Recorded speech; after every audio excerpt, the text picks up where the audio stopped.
All right, here we go in 3, 2, 1. What is up, y'all? Welcome back to the Vol Talk podcast. And Austin, we're going to jump right into our review of our Tennessee Volunteers taking down the Oklahoma Sooners in Norman. Yes, sir. What is your initial first gut reaction to the game? Gut reaction to the game. Well, while I was watching the game, I was stressed because I'm a Vol fan. Okay, I stayed stressed dude, in the game. I was sitting there with my buddy at my buddy's house. We didn't watch the game together this weekend. Unfortunately, we weren't able to do that. But I was sitting there with my buddy, and I kept being like, "Oh man, they're about to do this. It's about to be this way." And he's like, "Dude, you're up by 3 scores." Yeah, and I'm dude. like, "Bro, you don't know." He's an Ohio State fan. Yes, unfortunately, I have a fan that's an Ohio State, or I have a friend who's an Ohio State fan.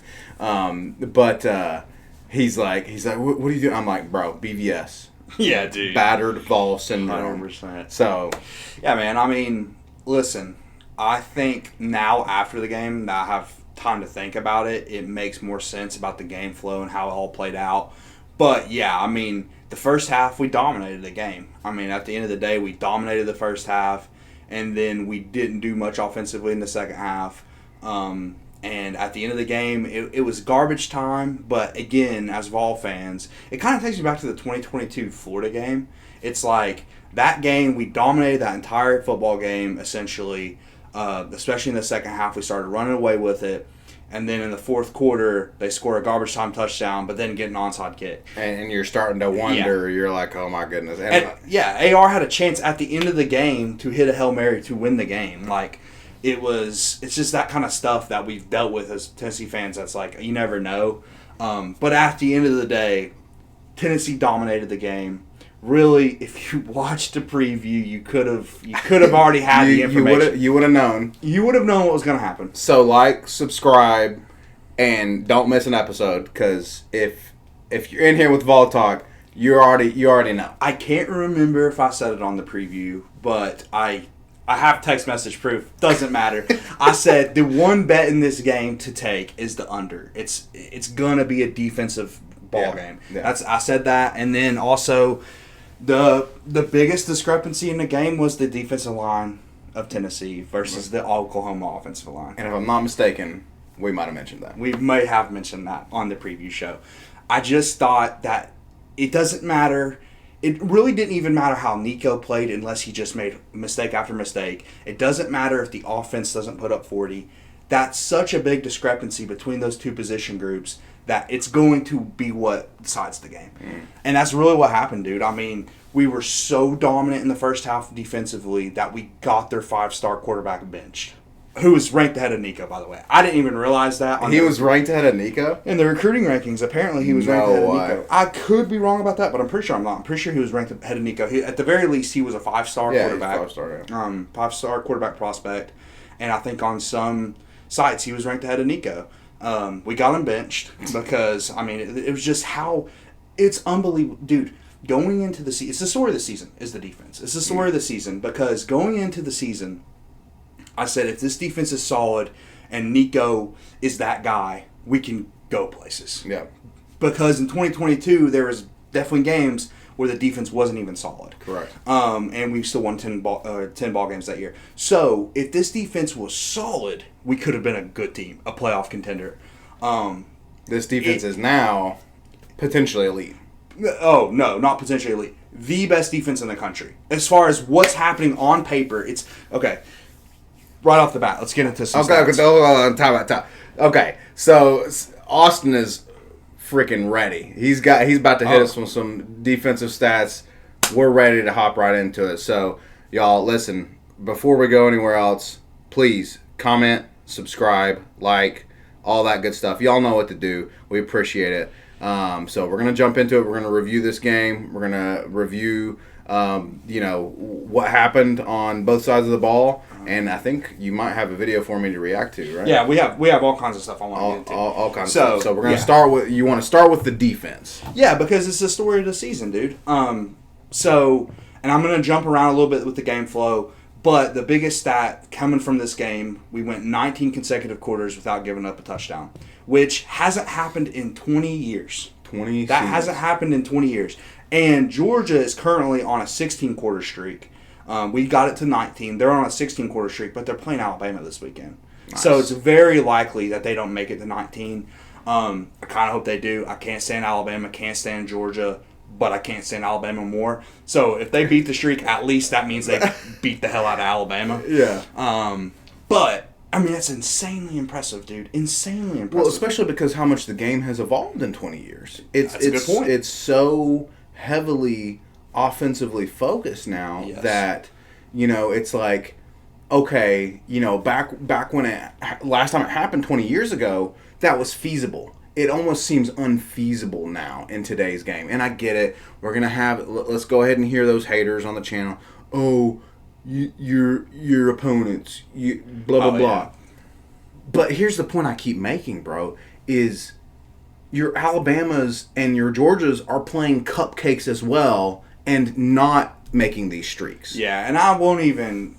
Yeah, I mean, 20 years is going back with like before all the great Nick Saban teams at Alabama. I don't even know what the team to do it was, but I mean, 20 years eliminates a lot of great football teams. Yeah, and I mean. Listen, there's stupid fans on Twitter don't really, like, they're not really a part of the conversation. Like, it's just Twitter people, it's like, they don't really count. Life. It's like, any analyst knows that so far, okay, NC State sucks, we get it, but they were ranked when we played them, and Oklahoma is a good football team. They don't have a good offense. It's why I told y'all before the game that the D-line was going to dominate. They don't have a good offense, and we did dominate them. They couldn't run the ball. But the strength of schedule stuff doesn't matter. It's extremely impressive, the 19 quarter streak. And frankly, if the philosophy in the game didn't change, it possibly could have been extended to the end of the football game. I mean, some of the game flow things we'll get into, but yeah, I mean, we kind of dial it back with aggression defensively and offensively towards the end of the game. But yeah, dude, I had no clue going into the season that this defense could be elite. I had no clue. Like, I don't think anyone would have predicted that. No. I mean, we have good players on defense. We knew about James Pierce coming into the season. He was supposed to be the only superstar on the defense. Right. But dude, more superstars have emerged. I mean, James Pierce hasn't even been the most impressive guy on the defense, which is wild. And he finally, he hadn't been playing much, right? Yeah. He finally played a good amount of snaps last night. I think like 50 plus snaps. And he made an impact on the game. But the story is just like how cohesive this defensive unit is, and look, mad respect to the secondary. They started giving up some, especially towards in the fourth quarter. They started giving up some big pass plays. A lot of passing yards kind of at the end. And I get it. You maybe didn't prepare on film for the backup QB. Like you said, maybe, and you can maybe walk us through the change in the defensive philosophy. But at the end of the day, even the secondary, like at all levels, they're playing like a cohesive unit. Yeah, and I definitely want to talk about the secondary later. I think towards the end of the game, not only was it game flow, but it was also the fact that our offense was being so conservative towards the end of the game and going 3 and out so much that the defense was gassed at the end of the game. They were absolutely gassed at the end of the football game. You could tell dudes were just not, they didn't have it like they did in the first quarter. But dude, getting into a specific player in the secondary, one of the reasons we were able to get out to a good start in this game wasn't the offense, man. The offense came out and struggled on the first offensive drive, and I want to talk about this as well, but I thought Heupel made a mistake by not going for it on that 4th and 2. We were on the 42-yard line of the OU 42. He doesn't go for it. He punts the ball away. And I think in that situation, when your defense is so elite, I think you need to trust them to, okay, if we turn the ball over here, they got our back.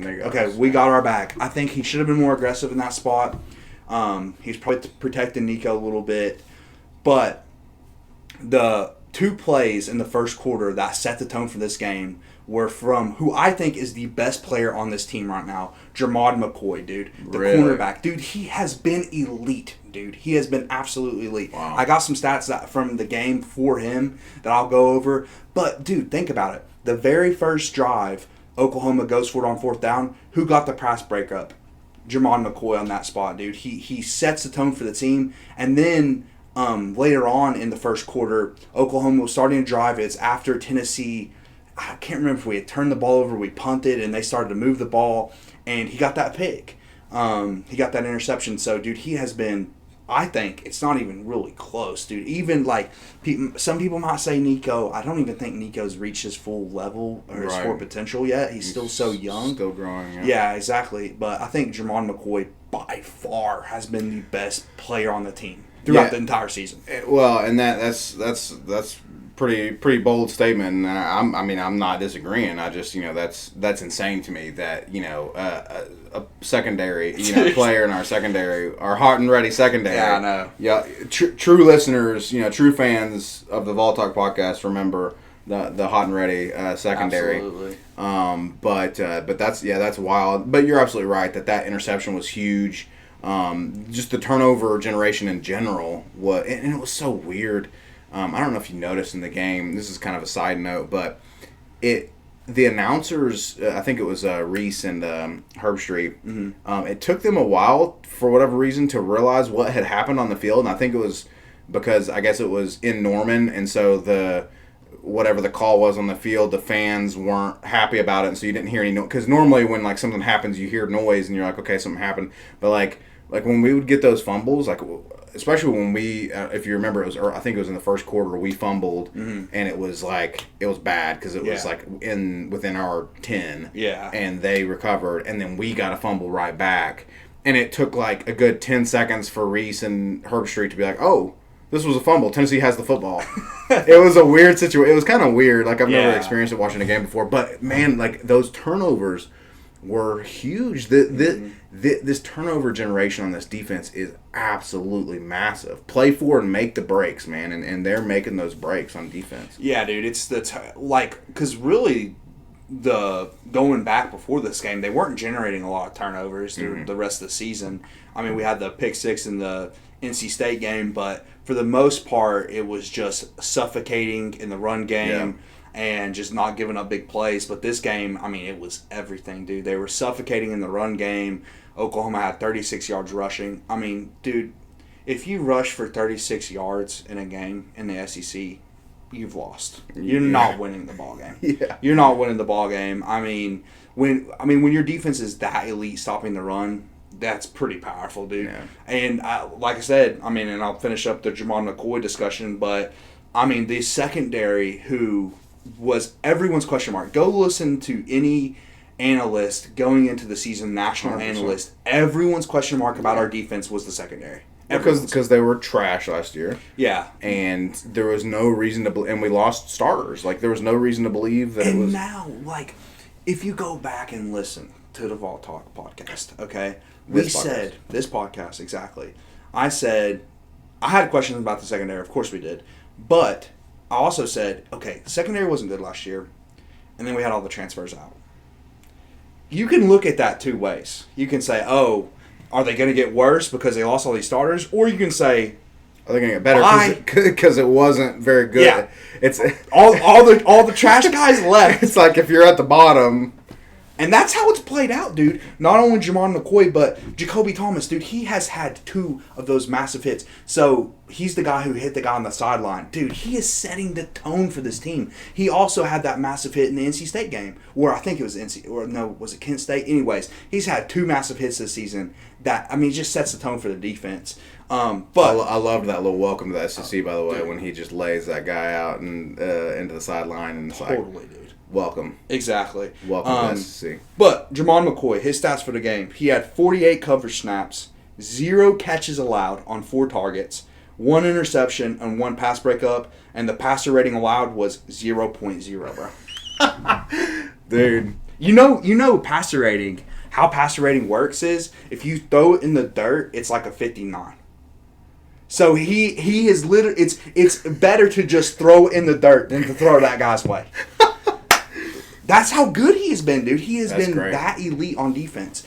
And it is just, like, the defense as a whole is a shock, but particularly the secondary is the biggest shock because who knew that their potential outcome was great. I did not have that expectation. I mean, 2 transfers in, Jacoby Thomas and McCoy, and it's like they have just hit on those transfers. I mean, it's just completely changed the defense. That's incredible. So we're saying they're not just hot and ready. That like they ain't Little Caesars. They shoot. They might be. It ain't delivery. It's DiGiorno. Like it. They might be frozen pizza, bro. That's not a compliment. It's BVS. Okay, I still want to see more SEC play before I'm giving them the full on Papa John's. You know what I mean? But the point is like we talked about them being a question mark. Mm-hmm. And what we've seen thus far, especially in this Oklahoma game, where we were able to generate some turnovers, right? And again, in my opinion, what I was saying earlier, in my opinion, is I think that turnover generation, that interception by McCoy, the fumble recoveries, that is truly what put us in that position for that game. Yeah. And it was huge, dude, because I mean, the biggest problem with the offense was the game. Lance Hurd was hurt going in. Oh gosh, that was such a huge loss. And then Dane Davis was struggling, his replacement, and then John Campbell got hurt. We were down to our third and fourth string tackle, so Nico was under duress. Now, also Nico's got to be better in those spots when he feels that pressure coming. He's got to protect the football. Yeah. The fumbles were on Nico. Now, some fans may disagree with that. The fumbles were on Nico. At least the one where he wasn't passing. The one where he's passing, I guess I'll give him a little bit of grace on that. But the other one, he's got to protect the football. But anyways, to your point, so those turnovers were so crucial because the offense was turning the ball over, dude. Like you said, we turned the ball over at our own 5-yard line. It's looking like Oklahoma is about to. I think at that point it was 10-3. They're about to tie the ball game up, and the defense comes up with a massive forced fumble and recovery, dude. It was just so massive. And dude, if you add turnovers with how good they are just in general, like stopping the run and everything. It's like I said, dude, it has the potential to be the best defense in the entire country. It's how it's looked through 4 weeks. So I just add that to Heupel's offense. It's just going to be, again, this team, listen, I think coming out of the game, I don't know if we can compete with Texas and Georgia. I'm not sure of that yet. No. But, everyone else in the country, I think we should beat. No reason we can't. Yeah. Yeah, and that's how it was for me, right? Like it's taking it with it. Now, here's the deal. Let me just say a 10-point win in Norman against Oklahoma, against a good Oklahoma team. They're not great, but they're a good Oklahoma team with a great defense.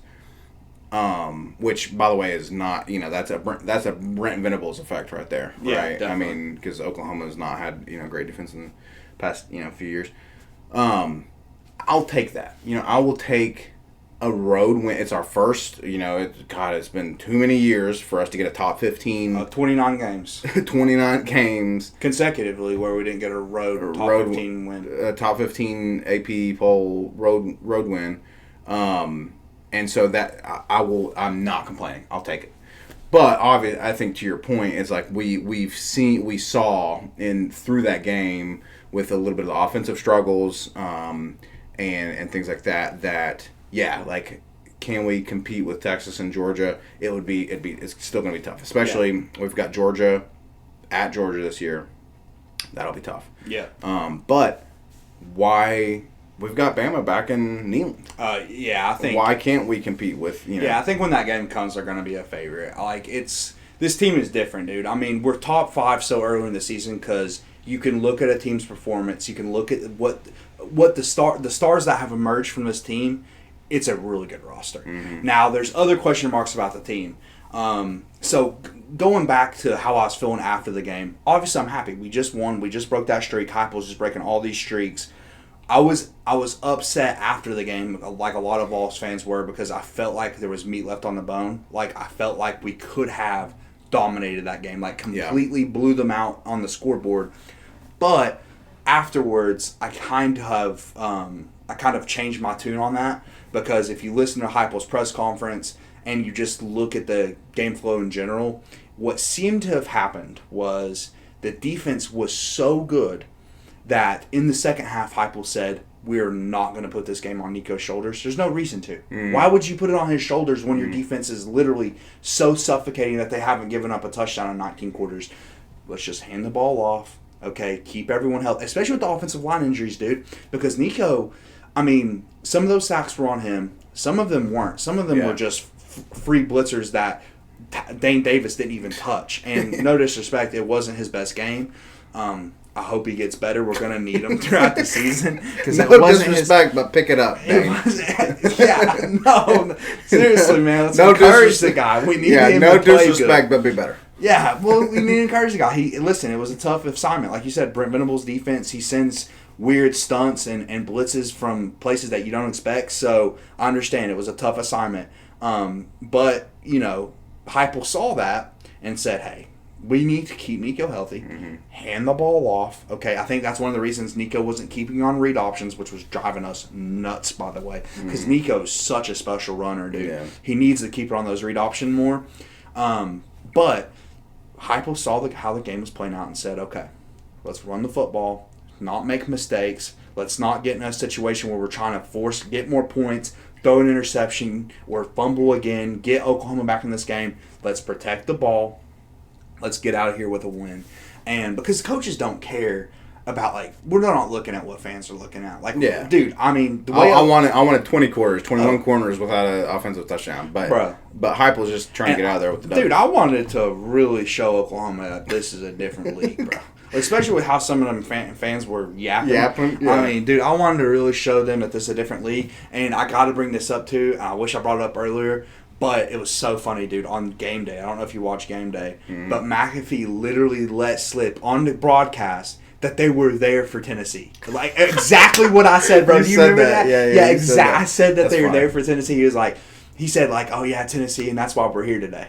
And it's like, told y'all. I told y'all, bro. They're here to see us. I mean, I think secretly Pat has become a Tennessee homer. Oh, bro, he has. Did you see his pick? Yeah. Oh, it was funny. He was like, Boomer, and they're like, Soda, Boomer, Soda, and he's like, Tennessee, and they're like, sucks, and he's like, yeah, not today. Not today. And he starts singing Rocky Top. Oh, that's so great, dude. Oh, man. He's really saving game day. Whole nother topic, whole nother day. I'm seeing the Corso sign, so anyway. So for those of you, Austin and I went to game day many years ago. He got a sign that says "Even Corso picks Tennessee." Yep. ESPN highlighted. He got Corso to sign. It's pretty sick. Maybe we'll show it on the pod one day. But I don't even know what I was saying. But anyways, I completely lost my train of thought. What an L. But going back to the game flow and stuff. It makes sense. Heupel was trying to get into Norman and get a win. He's not trying to look pretty or anything like that. We're trying to get a win. And at the end of the day, that's what happened. We got out of there with a win. So looking back on it with all the context, I'm like, okay, I get why he was so conservative. Now, the fourth down decision on the first drive, I still disagree with that call. The 4th and 1 with 3 minutes to go, up. What were we up? Jeez, it had to be 13. We were up 13, and we had a chance of 4th and 1 at Oklahoma's 10-yard line to go for it. Yeah. And I thought, dude, why didn't you just go for it? Keep the ball out of Oklahoma's hands. Or was that when we were up 10-3, and that's what made it 13-3? No, I'm at the very end of the game. Okay. Very end of the game. Yeah, I got you. Very end of the game, we were up 13 points, and with a field goal, it stays a 2-possession game. Because it's a touchdown, 2-point conversions. Yeah. And I was like, dude, just in this game, go get 1 yard. But 3 minutes left, your defense is your defense. I get it. I do. At the end of when I was watching, I was like, what is he doing? Just be aggressive. Run the football. I mean, be better. Just be us. That. Yeah. And that's part of the clip I'm showing you, bro. This clip is awesome. But anyways, just go get the yard. Yeah. If you can't get a yard, you don't deserve to win anyways. But I get it. You kick the field goal, you get up 16, 3 minutes left. It's very unlikely to lose that game. It's just like you said. It's the BVS. So was he that was an intentional strategy? Is there any analytics behind that? Like, do you think there was some analytics behind his? Because I noticed that too. And that's when I started getting frustrated was when and I didn't know if it was like because of Nico's fumble problem, like he had fumbled a couple times, and or if it was just being too like super conservative. But like when we suddenly made that switch to I remember a couple drives we literally didn't pass the ball. Well, it was only runs. So we were having trouble running the ball, but we were okay. So to answer your question about the analytics, there are models, and I don't know, I don't have access to those models that will tell you like what you do. Obviously, at that point in the game, with the 3 minutes left, up 16 or 13 or whatever it was, we're probably 99% chance to win in that spot anyways. However, I think in that spot, I probably would have still gone for it because you just keep it out of the other team's hands completely. And either way, you're still a very high percentage to win that football game. But this way, it's 100%. You get that first down, it's 100%. Right. But I would be curious what the models do say about the decision. But I thought in general he called a very conservative game. Yeah. But especially in the second half, and like I said, the second half is just because of game flow. Like, why take chances when we have this game in the bag? All we have to do is not give the game away. Right. So we had a lot of drives where we're running the ball 3 times and punting, and we're just all pulling our hair out because we know Nico. I mean, Nico's been hitting dudes over the middle of the field all day long with crazy zip, having long touchdowns. Why don't you just do that all game? Well, because why would you take the risk? Why would you take the risk? Nico gets sacked, gets hurt. Yeah. Exactly. Why? Don't throw the game away. Just give it to Dylan Sampson and let's run out the clock. Yeah. Feed decent. Yeah, we struggled in the game, but at the end of the day, what this game ultimately came down to, Nico made some great plays, yes, but it came down to the trenches, dude. Yeah. I mean, we just dominated the trenches. Yeah, we didn't run the ball as effectively as we have all year, but I don't know if you remember, but the drive we had before halftime to go down and score, dude, the plays on that drive, 8 straight run plays for a touchdown. Dude, if you go 8 straight run plays for a touchdown, just wrap it up. Yes. It's over, bro. It's over, dude. I mean, when you're getting bullied. Yeah, at that point. Exactly. Like your lunch money has literally been taken from you. 8 straight runs for a touchdown, and that's with us struggling to run the ball. Like, it wasn't even the best running day, but we went 8 straight runs for a touchdown. It's like the game was over at that point. And I think that's when Heupel's mindset just changed. It's like, dude, like, what are we doing? Like, we don't even need to throw the ball. Let's just hand the ball off. Let's get out of here. So I think, and he even said that after the press conference. He literally said the exact same thing after the press conference, which is essentially like, listen, we had O-line injuries. No reason to take a risk. Freshman quarterback on the road. No reason to do it. We were better than Oklahoma. That's the reality. That's what it comes down to. When you look at this game, you're trying to break it all down. Tennessee is a better football team than Oklahoma. Simple as that. And you I think I already know the answer to this, and I think I know the answer for myself. But you trust essentially that it's not like Heupel's too conservative. It was a calculated decision. Yes. Whereas, come Georgia time, when we're between the hedges, or when we've got Alabama, if we need to take those risks, we will take those risks. Right? That's a great question, because that's what we were sweating about the game, because I think that's where a lot of Vols fans were. It was like, dude, yeah, we're better than Oklahoma, but we're not sure if we're better than Georgia. We're not sure if we're better than Texas in a potential SEC championship matchup. So in those games, we do need to be more conservative. And literally him saying it in the press conference made me feel a lot better, because it's like, okay, he knew that we were a better football team tonight when there was a big discrepancy up front. Mm-hmm. Let's not take a risk. Let's just get out of here with the W, because that's all coaches care about. They care about the W. So I don't think it's going to be I don't think it's going to be an issue going on the rest of the season. Now, what is an issue? My biggest problem with the entire football game is the penalties, dude. We've been talking about it I knew you all were about season, to say it, bro. I know. Now, some of it, dude. One penalty I got to talk about. First of all, refs in college football, they got to fix it, bro. They got to. I'm sick. All I saw all weekend, okay, football in college and in the NFL, all I saw was games being ruined by penalties, bro. Keep the flag in the damn pocket, okay? Just quit throwing the flags, bro. It's starting to really piss me off, dude. I know, man. It's really pissing me off. Bad. There was a penalty in the first... Dude, there was a penalty in the game where they didn't even give us a number for who had the penalty, and they didn't show the replay. So... we gotta just trust them. We gotta literally just trust that it happened. Which, listen, when you're talking to a guy who don't trust the government, who don't trust the, the experts, who don't trust, the doctors. How am I supposed to trust? How am I going to trust, some freaking Bob Schmidt from Tuscaloosa, Alabama, to ref my game correctly? Exactly, dude. And who's not even on a full-time job. They don't have a full-time job, bro. This is a part-time gig. How am I gonna trust a part-time gigger, bro? A gig economy. Listen, bro. If you're a referee in the largest sport in America, you don't have it's not part-time, bro. You need to be in there 40 to 60 hours a week, minimum, bro. Practicing the shit, looking at. Excuse my language. Practicing, looking. Okay, what's going on? Is this actually a penalty here, or is this a penalty here? Debating, targeting, stuff like that. You gotta have those boys in there full time. You have to. Maybe we talk about cutting out cashiers and stuff with AI. Maybe the first job that needs to go in this new AI economy is referees. Maybe we'll just get them out of here. Get the AI. Listen, dude. And then the last touchdown, bro. The last touchdown drive Oklahoma had in garbage time. It was a garbage time touchdown. The defense, gave up another touchdown at the end of the game. It's whatever. Bro, 4th down. Okay.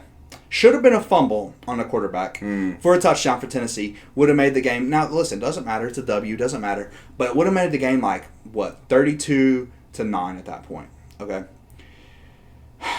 Dude grazes a dude's head. The quarterback's head, they call roughing the passer. I know, bro. I know. One of the worst penalties I've seen all season long, bro. I would rather you not give me the number and not give me a replay. I would rather that happen than see that kind of stuff. Me see how bad. It was horrible. I know. And here's the deal. And my buddy that I was watching the game with, he's like, oh, well, those are the rules now. Da-da-da. No, that's not the rule, bro. He grazed his helmet. I know, dude. I know. Well, and plus, correct me if I'm wrong, but if he had fumbled anyway, then it's a moot point anyway. See, or I guess because he hadn't fumbled yet, or... Bro, that's where I'm confused, too. Because if it was a fumble, it shouldn't have been roughing the passer to begin with, I think. But I don't even know, bro. First of all, they called incomplete. It was not an incomplete pass. It was for sure a fumble. Oh, 100%. And that's not even... They would have reviewed that and got that right, I think. Well, they called it a touchdown on the field. Yeah, but then they said it was... I don't... Listen, it was a crap job all day. It was a crap job all day. They did a crap job. Well, and just to support your point, I'll go ahead and be honest with you.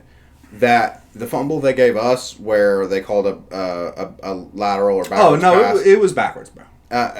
No, it was. There was not enough evidence to overturn. Well, so that's the thing. I don't think there was enough evidence to overturn it. But to your point, is it was. I think it was definitely close. It was close. I admit it was close. I think there was one angle though that shows that there is no possible way you could say that's forward. Mm-hmm. It was way too close to say one way or the other. I think they even confirmed that call. I'm not positive if they confirmed it or not.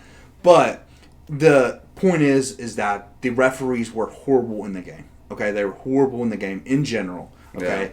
Yeah. I do think there was a little home cooking, but it's fine. It's fine. We won by 10. It didn't matter. But at the same time, a lot of that crap is on us. A lot of those penalties were on us. These false starts. Gotta clean it up. And is it just because our offense is so fast that... Well, it's not just false starts, dude. There's a lot of holding, false starts. The personal fouls. Yeah. There's no excuse for that stuff. Now listen, the roughing the passer, I give him the benefit of the doubt. He was trying to make a play. No, it's not roughing the passer. It's not it's not roughing the passer. Yeah. Period. It's not. It's not by the rule book. That was not roughing the passer. So is the rule not that you can't touch him at all but above the shoulders now? No, that's not roughing the passer. Just trust me. It's not roughing the passer. Okay. That is not roughing the passer. However, the one we didn't see, we'll trust them. Maybe we hit somebody late. Okay? Yeah. Why are we doing that so often? It's happened way too much this season. You got to get them. Listen, I was thinking about this earlier. Because we're debating whether we have the same level of talent as the the top dogs. Georgia, Texas, Ohio State, those teams. The answer is, I think we might this season. We might have that level of talent. So, and I think we have that level of coaching as well. I think, especially the coaching to back it up. Yeah, exactly. Tim Banks and Heupel have done a phenomenal job this season as far as scheme calling plays. So we have the talent to match with those teams. Maybe that's still a question mark, but I think it's very likely we do. We have the coaching, the scheme. So what sets us apart now? Okay, one thing would be intangibles like discipline, playing clean football. Playing clean football, exactly. Because yes, we're good enough to beat Oklahoma by 10, playing as sloppy as we did. That's how good this team is. But you're not beating Georgia that way, and you're not beating Texas that way. You got to clean it up. Well, you're given you even said we gave up 36 rushing yards. We gave up more yards than penalties. That's a fact, dude. 10 penalties for over 80 yards. You cannot give a team like. If you just clean up half those penalties, you're literally, you're doubling the amount of yards you gave you gave up in rushing in penalties, right? Like you're giving them for when your defense has been so good, or if you're even the offense, you can't go backwards, as the offense and keep cooking like we have been. And so it's just like that's gonna be like if we get to an SEC championship game and play at Texas, what's, like you said, to your point, what's going to set us apart? And it's really been it's been home and away. It's not just an away problem.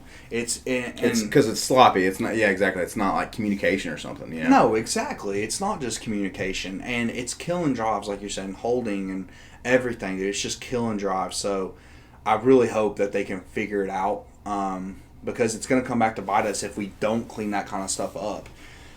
So yeah, man, that's like the biggest complaint I have about the team. I think, like I say, Nico's got to clean up, like protecting the ball in the pocket, because, I said a couple weeks ago that he maximizes his time in the pocket. Well, it's starting, like if you're a half second off with maximizing that time in the pocket, you can fumble the ball. You can get hit and fumble the ball. And it wasn't the best protection all night, but like I say, a few of those sacks he took were on him, and the fumbles are on him. So sometimes you just got to accept, hey, it's a sack. Just take the negative play, or get rid of the ball. A couple of those sacks, he could have easily gotten rid of the football. Yeah. So yeah, that's really my two. Like if Nico can clean that up and the penalties are cleaned up, this team can compete with anyone. Yeah. In my opinion. And before we have some angry Vol fans, Nico, don't. We got a lot of Nico worship going on right now. He's an awesome football player. I'm so happy that he's our quarterback, right?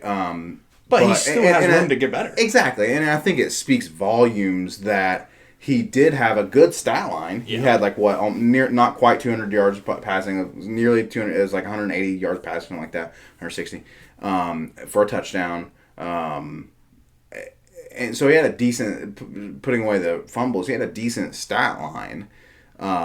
And so despite his struggles, he still played well, which again speaks to his ceiling. But yeah, it's just there's still room to grow. And like you said, part of it too was the offensive line. Hopefully we can get Lance. I don't know if there's any updates on Lance Hurd. He should be back by Arkansas. He was a game time decision for this game. Okay. So with a bye week coming up, then he should be good. So yeah, if we can get this O line healthy, make sure that Nico's protected and Nico continues to learn, I think probably offensively that's the main thing right now, at least that I've seen, is like kind of the O line and Nico's a couple of bad decisions here and there. Would you? Yeah, I agree, dude. You have the talent this year. You just have to put it together. Like Heupel always says, good teams get better throughout the course of the season. And that kind of, I got to show you this clip now. All right. So that's to that point. Yeah, I've heard. I didn't see all of it, but I saw like a short clip that Heupel gave a pretty good post game speech. Yes. So here's the clip. Speaking Vols of getting fans, better, a lot of Vol fans probably saw it. I want to get Blake's reaction to it. So, and if we had better production, we would show this on the screen. But we don't. We'll get there. We're learning. We'll get there one day. Just like Nico is improving, we're gonna eventually improve. If you haven't saw the video, it's Heupel in the locker room after the game. And everyone knows the story. He's back in Norman for the first time. He's lost his mother not even a year ago. Like, this was a big deal for Heupel. And he didn't make it about him, but this is his basically post-game speech to the team. So I'm gonna put it near the mic so we can hear it. Winning on the road winning on the road's tough. Winning on the road against a good football team, tough. They're good. Okay? We're going to continue to face better as we go. Played well tonight. Anybody think we played our best tonight? No. Good teams keep getting better. Keep getting better. I'm proud of the investment, the competitive composure, resetting to the next play, continuing to compete. Man, it's just us being us, all right? And let's just keep making us a better version every single day. You guys got me? Yes, sir. All right. This thing, coming back to normal was never about me.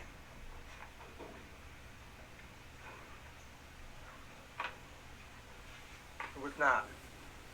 But I appreciate you all having a little extra for me.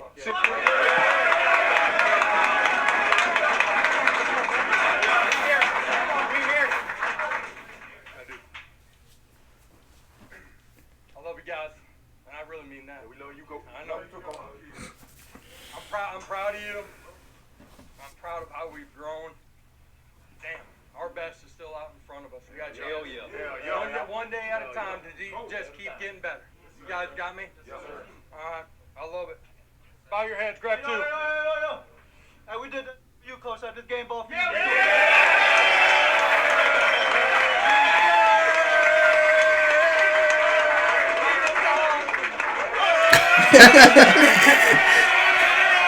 Dude, you gotta love it.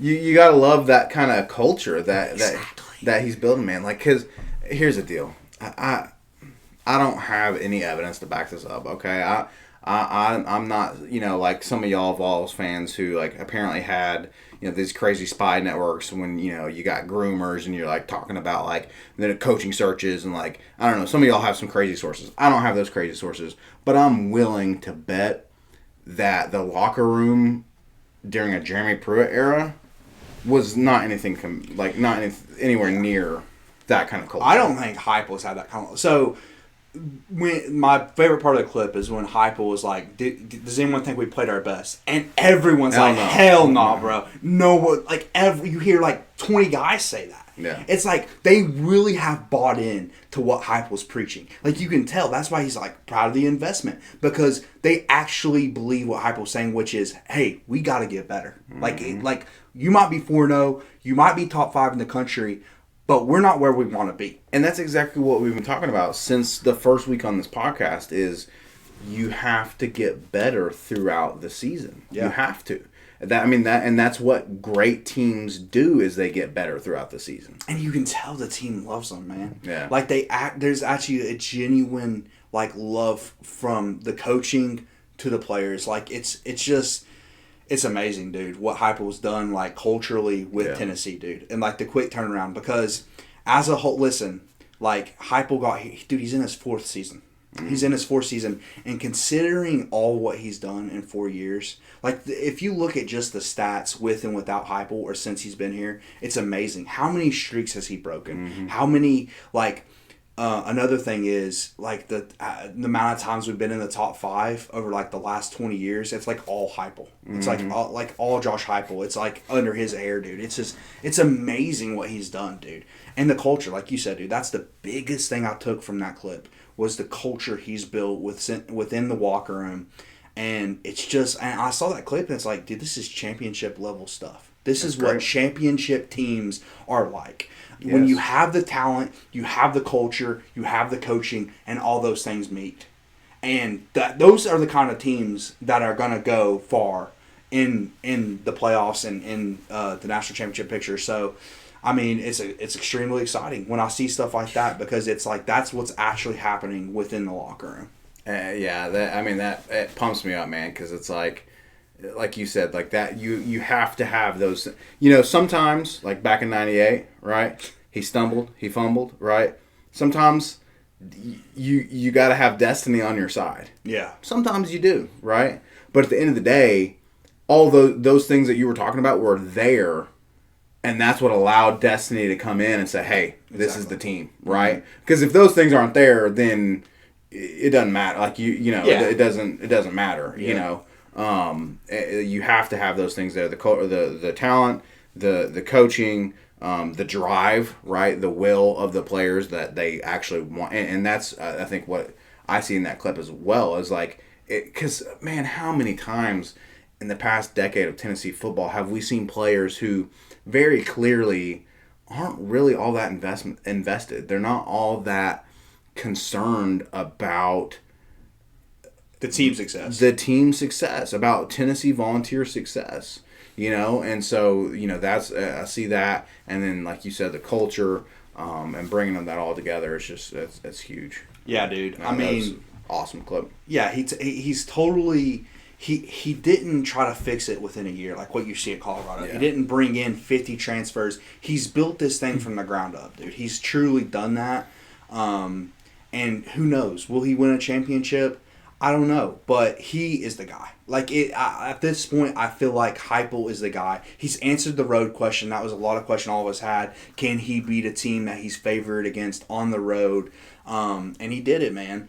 So I really think Heupel's the guy. We have a special coach, dude, and now we have special talent. So right now, ESPN has us at 80% chance to make the playoffs. As long as we beat all the teams we're favored against, Tennessee will be in the college football playoff this season. And dude, like one thing I was thinking about, for this to happen, we probably have to make the SEC championship game. And if we make the SEC championship game, obviously we want to win it. But the best seed in the college football playoff, in my opinion, is the 5 seed. The Really? 5 seed is perhaps the best seed. And I'll break it down for you. Okay. Hit me with it. I'll break it down right now. So, the 5 seed will always play, essentially, the group of 5 champion that gets in the playoff. Okay?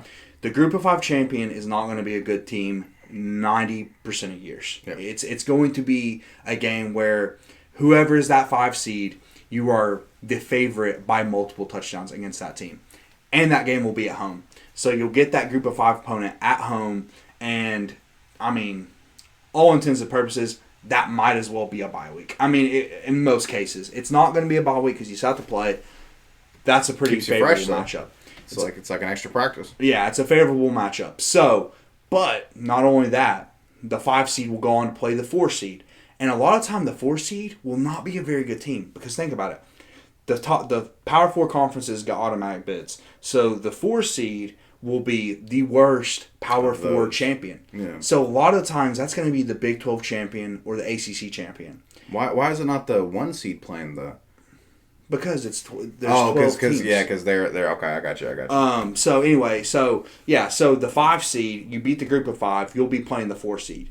Dude, that's going to be the Big 12 champion or the ACC champion. It's like, that's a real... I would rather play the Big 12 champion than the 4th best team in the SEC. Okay. Yeah. So I see what you're picking up. So those top 4 seeds are going to be those and so in a lot of cases, your ACC champion or your whatever what a Big 12 champion are going to not be as good as the number 2 or number 3 even team in the SEC or even Big 10. A lot of those teams won't be as good as like seeds 5 through 10 in a lot of cases, in my opinion. So that 5 seed, dude, and I don't know where we're going to end up. I just think, as a talking point, the 5 seed might be a good place to end up because that 5, I think my prediction is when come playoff time, when we see this playoff in action, although they're already expanding it, so dumb. But anyways, come playoff time, you'll see that 5 seed make it to the Final Four most years. Yeah. In my opinion, because it's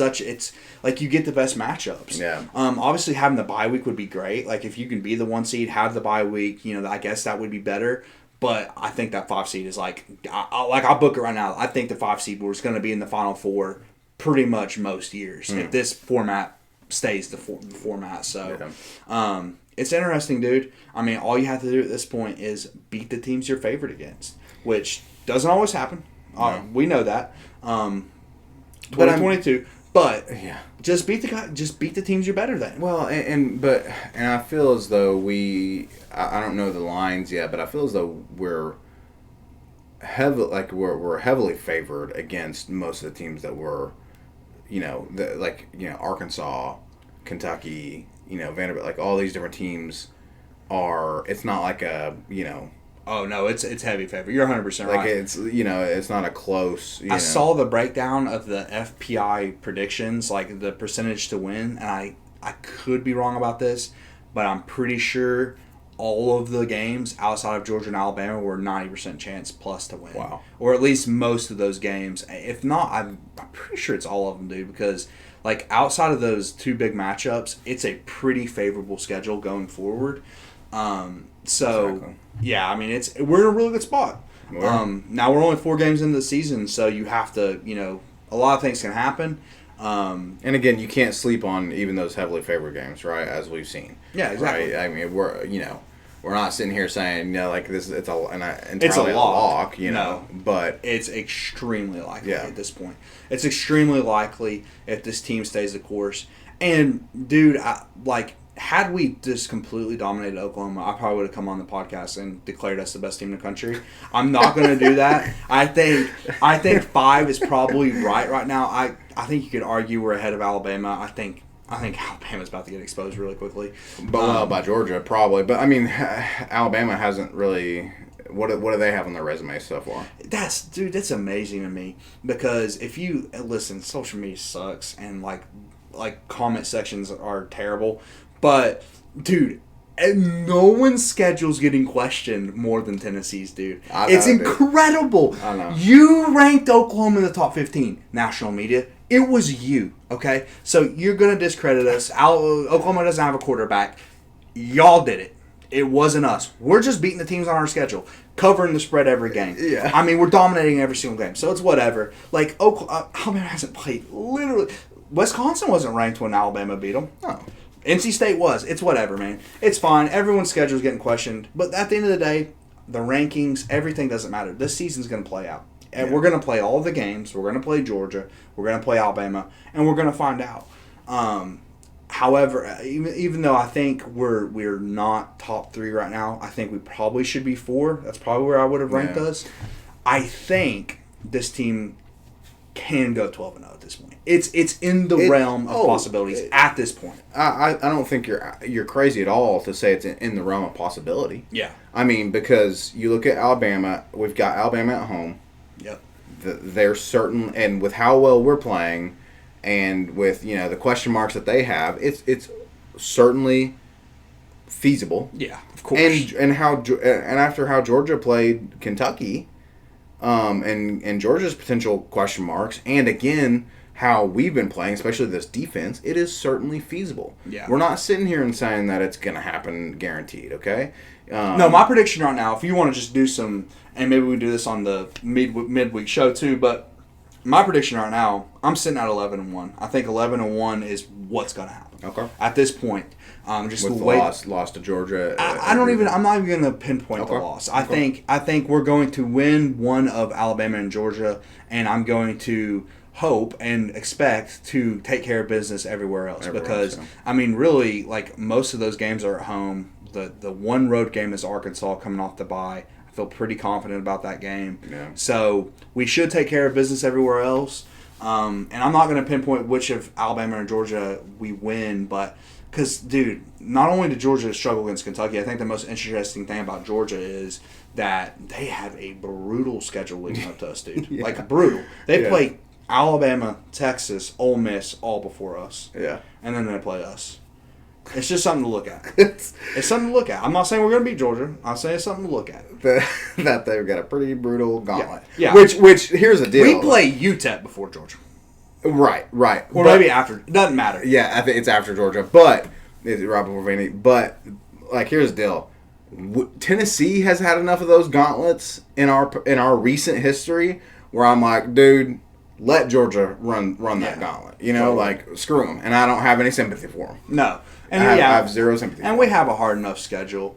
And to your point about where we're ranked, like I certainly think that, and yeah, like Alabama, I question, like, is it just, like, I think at this point it's literally just an eye test. They're like, oh, it's Alabama, and they have such and such talent, therefore they've got to be number 4 above Tennessee. I mean, if you look at the eye test, then it would be Tennessee above. I think it's the pedigree of Alabama. What I mean eye test is eye test as in looking at what they were looking at preseason. Yeah. Like in terms of just fair. like the team and the talent, you know. I agree with that. Like because you can't throw out all your priors on the season, although I mean we're a quarter into the season at this point. Like we know a lot at this point. We kind of have seen teams separate themselves and we've seen the frauds. Like Missouri fans. I don't know why I want to call it Missouri fans right now, but I do. I just have something in my heart. You idiots almost lost to Vandy. So don't say anything the rest of the season. Please. Don't look stupid. Okay? Just don't. Yeah, you might win 10 games because you got the easiest schedule in the history of the SEC this year because you somehow got blessed with that. But please. Don't yap at us. Because we're going to beat Vanderbilt 60-0. So. Dude, and that's at Vanderbilt too, by the way. Well, that's going to be a home game for us. Yeah, well, exactly. Yeah. There will be many more Tennessee fans. Oh, yeah, 100%. Have you seen this stuff on social media that people have talked about, like Checker and Vandy? Like in Nashville? People we've done that like the past couple times we've been in Nashville. Yeah. It's like, it's so disrespectful. Crazy. But it's like, it's just the fact of the matter. But here's the deal. With Missouri, and I'm glad you brought, look, we tried to say we weren't going to disrespect on this podcast. Take this how you will. Oh, I wish we played Missouri this year. Well, here's the deal. With I saw a video on YouTube recently of like someone, and it's like a guy who's like high level. He's not in it in terms of Tennessee football like we are. But it was like he called Tennessee and Missouri a rivalry. Oh my God. And let me just, and he's like, like the point is that since we've been playing them, like luckily for Missouri. They started playing Tennessee at our lowest point. At our lowest point in our program history, right? So, like, I'm glad that y'all were able to get a few wins against Derek Dooley. Oh, that's so funny. And, like Butch Jones, by the way, Butch Jones is at Arkansas State right now. And he's not doing very good at Arkansas State. He's on the hot seat at Arkansas State. He's on the hot seat at Arkansas State. And so I'm happy for you, right? I'm happy that you were able to get some wins against Butch Jones and Derek Dooley. Okay, but Tennessee is not in the same tier as Missouri. Bro, we're talking about two different programs. And y'all beat us last year. That's fine. If you look at and listen, I love Joe Milton. I'm not talking bad about Joe Milton. The offense was limited last year. Okay, I'm not going to say why. Okay, but you can read between the lines. I don't think there's any reading between the lines, bro. You literally said I love Joe Milton. I love Joe Milton. No, I didn't. Offense was bad last year. There's no line in between, brother. I'm shouting out Joe Milton. So if you look at the statistics last year, Heupel's offense struggled last year. That's all I'm gonna say. Okay. Right after you said I love Joe Milton. Y'all got us last year. Congrats. If we played y'all this year, we would be 21-point favorites and covered the spread by 2 touchdowns. Okay, so I don't want to, and I don't even know why I'm calling out the fan. There's certain fan bases that irritate me. It's because I know it's because like, and again, like, congrats to y'all, Eli, what's his name, Dinkwitz or Dinkiewicz or whatever. Yeah, dude. He's nerd. He's built. Oh, what a nerd. With a name like Dinkiewicz, or Dinkwitz. What is it, Drinkwitz? Yeah, you just keep saying it wrong. It makes it way funny. Look, he's done a few things for y'all. That's awesome, for the state of Missouri, that you've got something going on to celebrate in the state of Missouri, because there's not much else to celebrate. Yeah, dude, if you okay, and I don't know why this has turned into this, because I really could have gone on here and rubbed it into Oklahoma fans, but we don't need. We're a better team than Oklahoma. Okay, we're actually playing for something this year. We don't have to say anything to Oklahoma fans. Sure. But for some reason, Missouri's probably going to make the college football playoff, and for the love of everything, bro, I hope we pull y'all in the playoff. Oh my God, it would be. Oh, I can't. It would be so fun. Oh my Lord, I hope that game happens in England. I hope so bad. We would destroy Missouri, bro. Destroy them. I hope it happens so bad. Again. Enjoy the success of your program, okay? I'm not saying that. I'm just saying don't think that you are in league with Tennessee. It's not. It's recency bias. You don't understand that you pulled Tennessee when we had Derek Dooley as a coach. Dude, that's what kills me too. It's like people listen when we're talking about this season. This is just a general topic of college football. When we're talking about a game that's happening this year, don't tell me about what's happened over the last 10 years. Don't do that. Don't do it, bro. Nico wasn't here the last 10 seasons. Yeah. It's about the game that's happening right now. Because you know Florida is going to be doing that. Florida fans. 100%. Listen, Florida fans. Listen, okay. You're on the clock, Florida. I can't wait till listen, while we're disrespecting a bunch of people. Let's just throw them all under Let's the just throw them all. under You the know bus. I love to throw Florida under the bus. Dude, Because I trust did me. set that precedent at the beginning of this podcast. I said, hey, we're not going to disrespect people except for Florida. So this is fair game. Missouri, you caught a stray. Sorry. Yeah. But Florida, Not straight. You've been talking online. True. But please see us in the playoffs. Please. But Florida, it's due every week. Oh. And you know Florida's going to be talking. They're going to be 12 year fit, whatever what, and because they're down bad, bro. They're trying to grasp something, and they should be pissed at us right now because we're the only reason they got that horrible coach still there. Oh yeah, dude. We're the only reason Napier got a job, bro. We're the only reason he's not on his couch bringing in the Florida money doing nothing. I know, dude. I know, and I can't wait for that game. Oh, I can't wait for that game. And Florida fans are going to talk like they always do. And, at the end of the day, it's like, welcome back to Neyland. I'm looking forward to them coming back to Neyland. And, dude, welcome to the years of misery, brother. Yes, dude, yes. It won't get better for a while. Trust us, okay? We went through it. You're going to be down bad for a while, and we love it. We love it. Oh, dude, I love it. We don't feel bad for you. I almost love it. Florida's misery as much as I love as us winning. Yeah. It's fair. And so, please, I hope y'all enjoy it.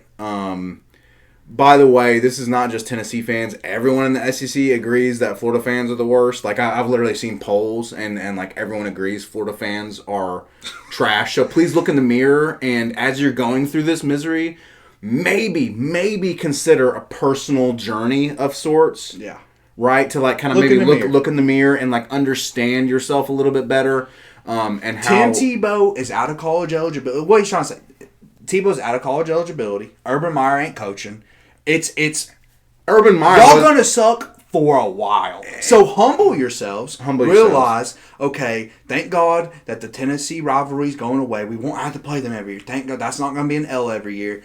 But you're still gonna suck. And how lucky is that for them, right? Dude, I know. Right when we're back, they're we're getting rid of them. They're like, whew, they are relieved. Oh man, I can't. People are getting put on notice, bro. People are on the clock. Okay, we gave SEC or Oklahoma their welcome to the SEC moment, their ass whipping. People are on the clock, bro. And I ain't even gonna talk about Arkansas because they're not worth it. We'll talk about them in the preview show in a couple weeks. And yeah, that was disrespectful. We're just throwing everyone under the bus. I don't know what this has turned into, but it's kind of enjoyable. We take our it's kind of enjoyable. It is enjoyable. We take our 10-point win and we're like, hell yeah, let's go. Dude, listen, my evolution as a fan, if the SEC's playing out of conference games, for the most part, I'll root for them. But really, bro, I'm no longer an SEC fan. F them all. And I'm glad that you have finally seen the light, because I said this for a long time. You got to give me some credit. I've said this for a long time. I don't give a damn about the whole state of SEC, whatever, insert state. I don't care. Yeah.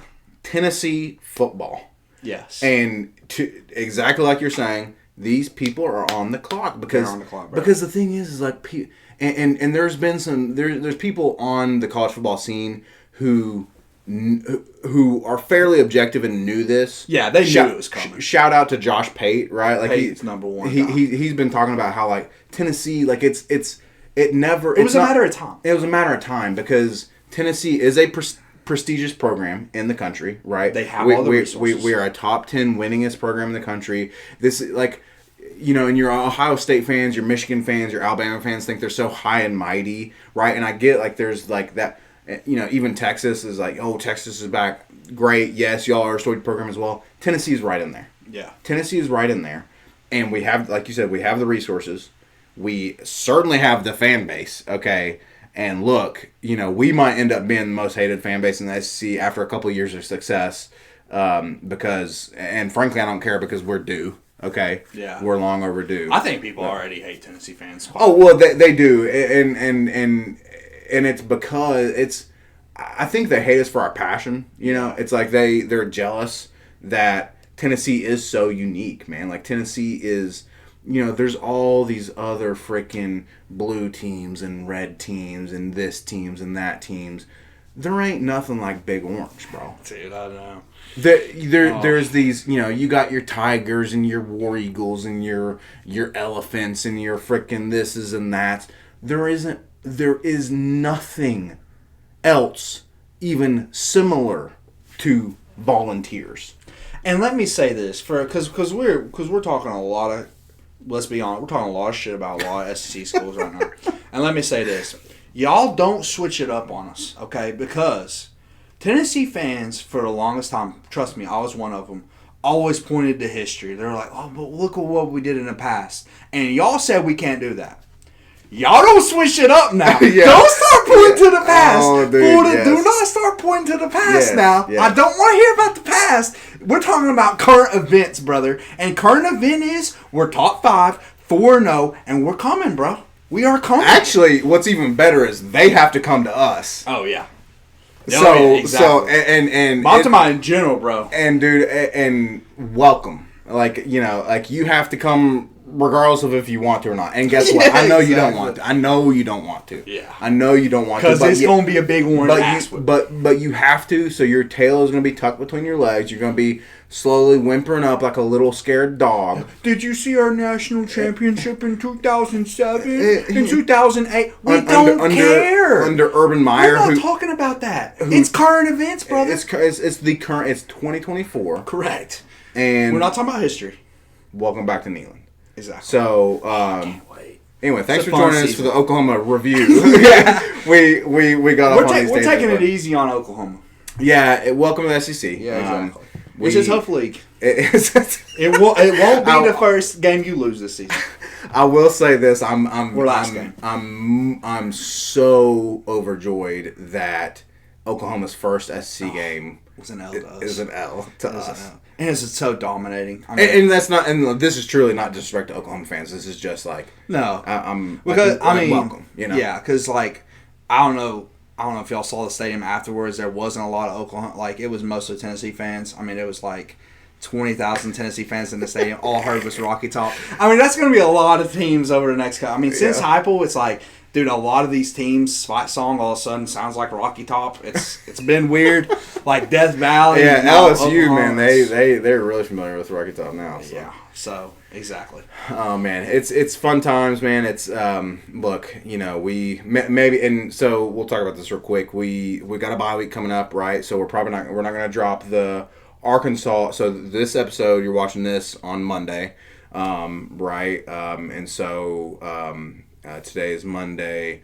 The preview game, right? The Thursday episode would typically be Arkansas. We'll do something a little different this time. Maybe we do some mid-season, or not mid-season, but like maybe some season updates, something like that.